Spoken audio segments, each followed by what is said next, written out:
ಇವತ್ತಿನ ಈ ಕಾರ್ಯಕ್ರಮ ಅಂದರೆ ನಮ್ಮ ತಾಲೂಕಲ್ಲಿ ಏನು ಉಳುಮೆ ಮಾಡೋ ರೈತರಿಗೆ 40-50 ವರ್ಷದಿಂದ ಉಳುಮೆ ಮಾಡ್ತಾ ಇದ್ದಾರೆ. ಅವ್ರಿಗೆ ಸಾಗುವಳಿ ಚೀಟಿ ಕೊಡಲಿಲ್ಲ, ಅವ್ರಿಗೆ ಸಾಗುವಳಿ ಚೀಟಿ ಕೊಡಬೇಕು. ಮತ್ತು ಅದೇ ರೀತಿ ಇಷ್ಟು ವರ್ಷದಿಂದ ನಮ್ಮ ಅಕ್ಕ ತಂಗಿಯರಿಗೆ ಏನು ಪೆನ್ಷನ್ ಬರ್ತಾ ಇತ್ತು, ಆ ಪೆನ್ಷನ್ ಈಗ ಈ ಘನ ಸರ್ಕಾರಗಳು ಕೇಂದ್ರ ಇರ್ಬೋದು ಅಥವಾ ರಾಜ್ಯ ಸರ್ಕಾರ ಏನು ಕಟ್ ಮಾಡಿದೆ ಅದನ್ನು ಈ ಕೂಡಲೇ ಅವ್ರಿಗೆ ಕೊಡಬೇಕು.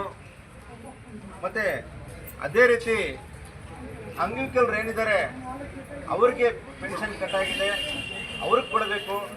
ಮತ್ತು ಕಡು ಬಡವರಿಗೆ ಏನು ರೇಷನ್ ಕಾರ್ಡ್ ರದ್ದಾಗಿದೆ, ಕಡು ಬಡವರು ಅಂಥವ್ರು ರೇಷನ್ ಕಾರ್ಡ್ನ ಪುನಃ ಕೊಡಬೇಕು ಅನ್ನುವ ಈ ಒಂದು ಮುಳಬಾಗಿಲು ತಾಲೂಕು ಕಚೇರಿಯಿಂದ ಪ್ರತಿಭಟನೆಗೆ ಹಲವು ಗ್ರಾಮಗಳಿಂದ ಆಗಮಿಸಿರುವ ಅಕ್ಕ ತಂಗಿಯರೇ ಮತ್ತು ಹಲವು ಗ್ರಾಮಗಳಿಂದ ತಾಲೂಕಿಂದ ಬಂದಿರುವ ರೈತ ಮಿತ್ರರೇ, ಅಣ್ಣ ತಮ್ಮಂದರೆ, ವಿದ್ಯಾರ್ಥಿ ಯುವಜನರೇ, ಏನು ಇವತ್ತಿನ ದಿನ ಮುಳಬಾಗಿಲು ತಾಲೂಕಲ್ಲಿ ಫಾರಂ 53 ಅನ್ನೋ ದರಖಾಸ್ತಿಗೆ 14,000 ಅರ್ಜಿಗಳನ್ನು ಈ ತಾಲೂಕಲ್ಲಿ ನಮ್ಮ ಬಡ ರೈತರು ಸಲ್ಲಿಸ್ತಾರೆ. ಏನು 10 ವರ್ಷಗಳಿಂದ 14,000 ಸಲ್ಲಿಸ್ತಾರೆ. ಆದರೆ ಇವ್ರಿಗೆ ಯಾರಿಗೂ ಸಾಗುವಳಿ ಚೀಟಿ ಕೊಡೋದಿಲ್ಲ. ನಾವು ಇದು 3ನೇ ಹೋರಾಟ ಇಲ್ಲ 4ನೇ ಹೋರಾಟ ಇರ್ಬೋದು, ಏನು ಸಾಗುವಳಿ ಚೀಟಿ ಕೊಡಬೇಕು. ಏನು ತಾಲೂಕಲ್ಲಿ ಯಾರು ಫಾರಂ 53 ಹಾಕಿದ್ದಾರೆ, ಫಾರಂ 57 ಹಾಕಿರೋರಿಗೆ ಅಂತ. ಆದರೆ ಸರ್ಕಾರ ನಿಮ್ಗೆ ಯಾರಿಗೂ ಗೊತ್ತಿಲ್ಲ, ಬೇಕಾದರೆ ನೀವು ವಿಚಾರಿಸಿ, ಇವತ್ತೇ ವಿಚಾರಿಸಿ. ಸರ್ಕಾರ ನಿಮ್ಮ ಅರ್ಜಿಗಳನ್ನು ರದ್ದು ಮಾಡಿದೆ. ನಮ್ಮಲ್ಲಿ ಭೂಮಿ ಲಭ್ಯವಿಲ್ಲ, ನೀವಲ್ಲಿ ಉಳುಮೆ ಮಾಡ್ತಾ ಇಲ್ಲ, ನೀವು ಶ್ರೀಮಂತರು. ಇದನ್ನು ಯಾರಿಗೂ ನಮ್ಮ ರೈತರಿಗೆ ಇವರು ಯಾರು ನಮ್ಮ ರೆವಿನ್ಯೂ ಇಲಾಖೆ ಅಥವಾ ತಹಸೀಲ್ದಾರು ಸೆಕ್ರೆಟರಿ ಯಾರು ಹೇಳೋದಿಲ್ಲ. ಯಾರಾದರೂ ಕೇಳಿದ್ರೆ ದರ್ಖಾಸ್ತು ಕಮಿಟಿ ಆಗಲಿಲ್ಲ ಮತ್ತೆ ಇನ್ನೊಂದು ದಿನ ಆಗುತ್ತೆ, ಇಲ್ಲ ಇನ್ನು ಕೆಲವು ಬ್ರೋಕರ್ಗಳು 1 ಲಕ್ಷ 2 ಲಕ್ಷ ತಗೊಂಬನೆಗೆ ಸಾಗುವಳಿ ಚೀಟಿ ಇಷ್ಟು ನಡೀತಾ ಇದೆ. 57 ಹಾಕಿ ಸರ್ಕಾರ ಏನು ರದ್ದು ಮಾಡಿದೆ 13,000 ಇದನ್ನು ಪುನಃ ರೈತರಿಗೆ ಬೇಕಾದ್ರೆ ಪುನರ್ ಪರಿಶೀಲನೆ ಮಾಡಿ ಯಾರು ಉಳುಮೆ ಮಾಡ್ತಾ ಇದ್ದಾರೋ ಬಡ ರೈತರಿಗೆ ಸಾಗುವಳಿ ಚೀಟಿ ಕೊಡಲೇಬೇಕು ಅನ್ನೋದು. ಮತ್ತು ದುರಸ್ತಿ ವಿಷಯಕ್ಕೆ ಬಂದರೆ ಬಂಧುಗಳೇ, ದುರಸ್ತಿ ಏನಾಗಿದೆ ಅಂದರೆ ಇವತ್ತು ದುರಸ್ತಿ ಮಾಡ್ಕೋಬೇಕಾದ್ರೆ ಬಡ ರೈತರು ಲಕ್ಷಾಂತರ ರೂಪಾಯಿ ಎತ್ಕೊಂಡ್ಬರ್ಬೇಕು. ಒಂದು ಕಡೆ ಬರಗಾಲ, ಯಾವುದೇ ಬೆಳೆ ಬೆಳೆದ್ರೂ ರೈತರಿಗೆ ಏನೂ ಸಿಗ್ತಾಯಿಲ್ಲ. ಟೊಮೊಟಾಗಿ ಯಾವತ್ತೂ ವರ್ಷದಲ್ಲಿ 2 ತಿಂಗಳು ರೇಟ್ ಬಂದುಬಿಟ್ರೆ ಮತ್ತೆ ಎಲ್ಲೂ ರೇಟ್ ಬರಲ್ಲ. ಆದರೆ ಇಲ್ಲಿ ಬರಬೇಕಾದ್ರೆ ಕೋಡಿ ಅಂದರೆ ಓಪನ್ ಆಗಿಬಿಟ್ಟಿದೆ.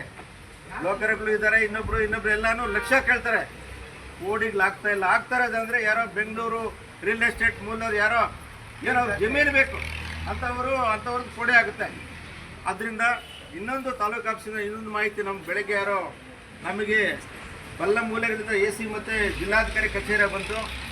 ತಾಲೂಕಲ್ಲಿ ನೀವು ಇದೆಲ್ಲ ಯಾರ್ಯಾರು ರೈತರಿದ್ದಾರೋ ಇವರೆಲ್ಲ ತಿಳ್ಕೋಬೇಕು.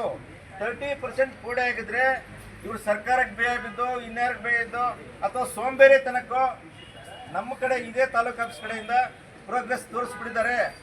ತಿಮ್ಮಪ್ಪಂದು ಐಪೈಂದಿ, ವೆಂಕಟಪ್ಪಂದು ಐಪೈಂದಿ, ರಾಮಂದು ಐಪೈಂದಿ ಕೋಡೆ ನಿಮ್ಮ ಕೋಡೆ ಆಗಿಲ್ಲ.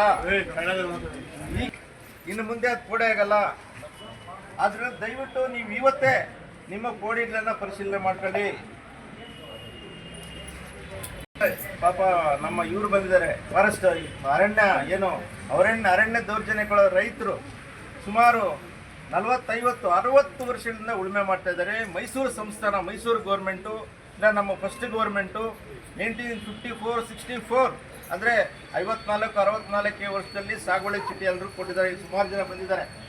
ಇದನ್ನು ಅರಣ್ಯ ಇಲಾಖೆಯವರು ನಮ್ಮದು ಅಂತ ಹೇಳ್ಬಿಟ್ಟು ಇವತ್ತಲ್ಲಿ ಸಾಲ ತಗೊಂಡಿದ್ದಾನೆ, ಉಳುಮೆ ಮಾಡ್ತಾ ಇದ್ದಾನೆ, ಮನೆ ಕಟ್ಟಿದ್ದಾನೆ, ಬೆಳೆ ಇದೆ, ತೋಟ ಇದೆ ಅಂಥದನ್ನು ದೌರ್ಜನ್ಯವಾಗಿ ಈ ವರ್ಷದಲ್ಲಿ ನಮ್ಮ ಅರಣ್ಯ ಇಲಾಖೆಯವರು ನಮ್ಮ ರೈತರ ಮೇಲೆ ದೌರ್ಜನ್ಯ ಅರಣ್ಯ ಜಮೀನು ವಶಪಡಿಸ್ಕೊಳ್ತಾ ಇದ್ದಾರೆ. ಅದನ್ನು ಈ ಸರ್ಕಾರಗಳು ಯಾರೂ ಮಾತಾಡೋಕ್ಕಾಗ್ತಾ ಇಲ್ಲ.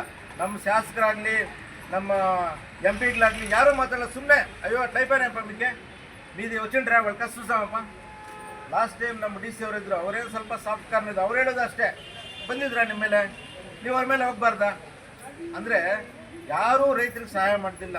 ಅದರಿಂದ ಏನು ಅರಣ್ಯ ದೌರ್ಜನ್ಯಕ್ಕೆ ಏನು ಒಳಗಾಗಿದ್ದಾರೋ, ಯಾರು ಫಾರೆಸ್ಟ್ ಏನು ಭೂಮಿ ಸರ್ಕಾರ ಕಿತ್ಕೊಂಡಿದೆಯೋ ಆ ಭೂಮಿನ ಮತ್ತೆ ಅವರಿಗೆ ಇವತ್ತು ನಾವು ಈ ಪ್ರತಿಭಟನೆ ಮುಖಾಂತರ ಎಚ್ಚರಿಸ್ತಾ ಇದ್ವಿ, ಫಾರೆಸ್ಟ್ ಅವರು ಆ ಭೂಮಿನ ಬಿಟ್ಕೊಳ್ಬೇಕು ಅಂತ. ನಾವು ಪದೇ ಪದೇ ಇಲ್ಲಿ ರೈತರಿದ್ದಾರೆ ಪಾಪ ಅಲ್ಲೆಲ್ಲ ಕೂತ್ಕೊಳ್ಳೋದೆಲ್ಲ ನಮ್ಮ ಜಿಲ್ಲಾಧಿಕಾರಿ ಕೊಟ್ಟಿದ್ದಾರ, ತಾಲೂಕವರು ಕೊಟ್ಟಿದ್ದಾರ, ಹಾರ್ಟಿಕಲ್ಚರ್ ಅವರು ಪರ್ಮಿಷನ್ ಕೊಟ್ಟಿದ್ದಾರ. ನಮ್ಮ ತಾಲೂಕಲ್ಲಿ 100 ನರ್ಸರಿಗಳಿವೆ, ಗೊತ್ತಿಲ್ಲ ಏನು ಗೊಬ್ಬರ ಆಗ್ತದೆ ನಂಗೆ ಗೊತ್ತಿಲ್ಲ. ನಮಗೆ ಸಸಿ ಬೇಕಾದ್ರೆ ಯೂರಿಯಾ ಸ್ವಲ್ಪ ಚೆಲ್ಲಿಬಿಟ್ರೆ ನಮ್ಗೆ ಕೊಟ್ಬಿಡ್ತಾರೆ, ನಾರು చూసాక బాగా తీసుకోండప్ప అంత. మనకి ఎప్పుడు అర్థమయ్యేది టమాటా నాటుతాం, వంకాయలు నాటుతాం, సెంటర్లో చచ్చిపోతుంది, లేదు పంట వచ్చేలా అప్పుడు మనకి అప్పుడు అడిగితే మీ నెల బాగలేదప్ప అంత. ಆದ್ರಿಂದ ಈ ನರ್ಸರಿಗಳ ಮೇಲೆ ತೋಟಗಾರಿಕೆ ಇಲಾಖೆ ಅಥವಾ ಕೃಷಿ ಇಲಾಖೆ ಅಥವಾ ಸರ್ಕಾರ ಏನು ಕಟ್ಟುನಿಟ್ಟಾಗಿ ಇವತ್ತೇ ಕ್ರಮ ತಗೊಂಡು ತೋಟಗಾರಿಕೆ ಇಲಾಖೆ ಅಧೀನಕ್ಕೆ ಈ ನರ್ಸರಿಗಳು ಬರದೇ ಇದ್ರೆ ನಮ್ಮ ತಾಲೂಕಲ್ಲಿ ಯಾವ ರೈತರುಗಳಿಲ್ಲ. ಕಳಪೆ ಬಿತ್ತನೆ ಬೀಜ, ಕಳಪೆ ನರ್ಸರಿಗಳಿಂದ ದಯವಿಟ್ಟು ತೋಟಗಾರಿಕೆ ಇಲಾಖೆ ಬಂದಿರ್ಬೋದು, ಈಗ ಇದ್ದಾರೆ, ಅವ್ರು ಇದ್ರ ಬಗ್ಗೆ ಮಾತಾಡಬೇಕು. ಮತ್ತೆ ಮುಂದೆ ಈ ನರ್ಸರಿಗಳನ್ನ ಕಡಿವಾಣ ಹಾಕಿ ಇದನ್ನ ಇವರ ಹತೋಟಿಗೆ ತರಬೇಕು. ಅದೇ ರೀತಿ ಕೃಷಿ ಇಲಾಖೆ ಮನೆ ಕಡಲೆಕಾಯಿ ಕೊಟ್ಟಿದ್ದಾರೆ, ಕಡಲೆಕಾಯಿ ಫ್ರೀನೂ ಕೊಟ್ಟಿದ್ದಾರೆ, ಕೆಲವರಿಗೆ ಸ್ಕೀಮಲ್ಲಿ, ಕೆಲವರಿಗೆ ರೇಟ್ಗೂ ಕೊಟ್ಟಿದ್ದಾರೆ. ಅದೇನಾಗಿದೆ ಅಂದರೆ ಯಾವ ಕಂಪನಿ ಹೆಂಗೆ ಕೊಟ್ಟು ನೀವು ಗಮನಿಸಿದ್ರೆ ಇಲ್ಲೋ, ನಾವು ಗಮನಿಸಿದ್ದೀವಿ. ನೀರಲ್ಲೂ ಮೊಳಕೆ ಬರ್ತಾ ಇಲ್ಲ, ಬರಗಾಲ ಬಿಡಿ ಮಳೆ ಇಲ್ಲ, ಅದು ಬರಲ್ಲ.